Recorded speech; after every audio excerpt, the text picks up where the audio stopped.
Most adults will have a credit report following them quietly for decades. It is read by lenders, landlords, insurance companies, and sometimes employers. The funny thing is, very few people actually know how to read their own. They glance at the score, feel either relieved or worried, and close the page. The real document underneath is full of useful detail. A credit report is essentially a long history of your relationship with borrowed money.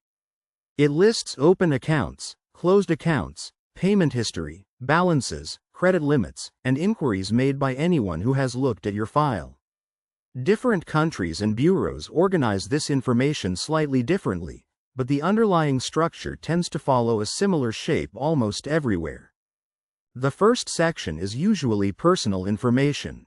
Your name, addresses, employers, and identifying numbers may appear here.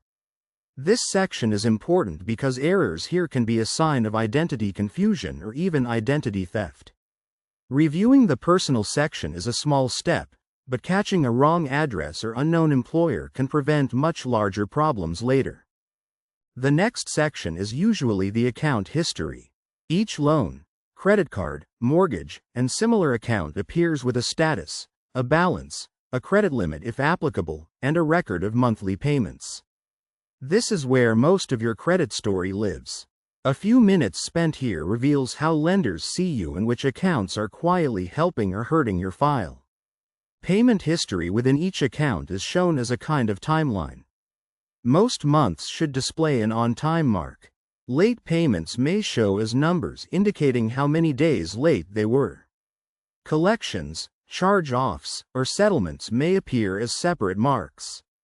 The pattern of dots over years quietly tells a fuller story than any single score can. The third section is usually public records and collections. This is where serious financial events appear: bankruptcies, judgments, or accounts that have been sent to collection agencies. Items in this section often carry the most weight on a score. Reviewing this section once a year is essential, because mistakes here can drag a score down for surprisingly long periods. The fourth section lists inquiries. Each time you apply for credit, a hard inquiry may appear and remain on the report for a period of time. Soft inquiries, such as your own checks of your own credit, do not affect your score and usually appear in a separate part. Spotting an unfamiliar hard inquiry is one of the early warning signs of identity theft. A common misunderstanding is that the credit score itself appears on every credit report. In many systems, the score is calculated separately by a model. The report contains the raw data. The score is one possible interpretation. Different scoring models can produce different numbers from the same report. Understanding the underlying data is more useful than chasing one specific score. A hidden risk in any report is the silent error. An old account may show as still open. A paid loan may still appear unpaid. A balance may be reported higher than the truth. These small mistakes can quietly weigh down a score by many points. People who never review their report rarely discover these errors until they apply for a major loan and it is suddenly too late. A practical example helps. Imagine someone preparing to apply for a mortgage. They check their credit report and find an old card listed as still active, with an incorrect balance. They dispute it, the bureau investigates, and the entry is corrected.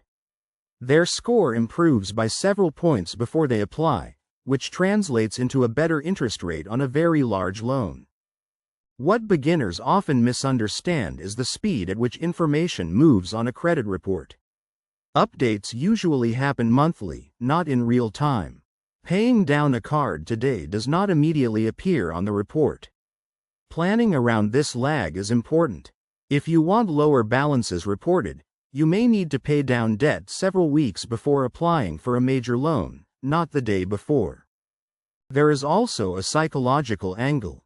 Many people avoid looking at their credit report because they fear what they will see. The avoidance itself is the bigger problem. The report is just information. Looking at it does not lower your score. Ignoring it, however, allows errors and small problems to grow unchecked. Curiosity is more useful than fear when it comes to financial paperwork. A practical rule is to review your credit report from each major bureau at least once a year. In some countries, you are entitled to a free copy from each bureau regularly. Staggering them across the year, perhaps every few months, gives you a continuous gentle view of your credit profile without ever paying for monitoring services you do not need.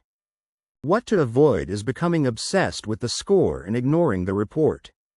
The score is a snapshot. The report is the story. The report shows you why the score is what it is. Most score improvements come from addressing items found in the report, paying down balances, fixing errors, adding age and consistency, and avoiding unnecessary new accounts. A better habit is to keep a small file at home with copies of your reports from each annual review. Highlight any items you have disputed and when. Note when accounts were closed. Track when negative items are expected to drop off, since most negative marks fall off after a certain number of years. This small folder becomes your private financial map of credit. Over the long term, the people who maintain the healthiest credit are not necessarily those with the highest income. They are usually those who review their reports calmly, correct errors quickly, manage utilization steadily, and avoid unnecessary applications. The score follows quietly. The report tells the patient story underneath. Both reward attention. Many of the most expensive credit problems people face begin as small unnoticed entries on a report that no one ever opened.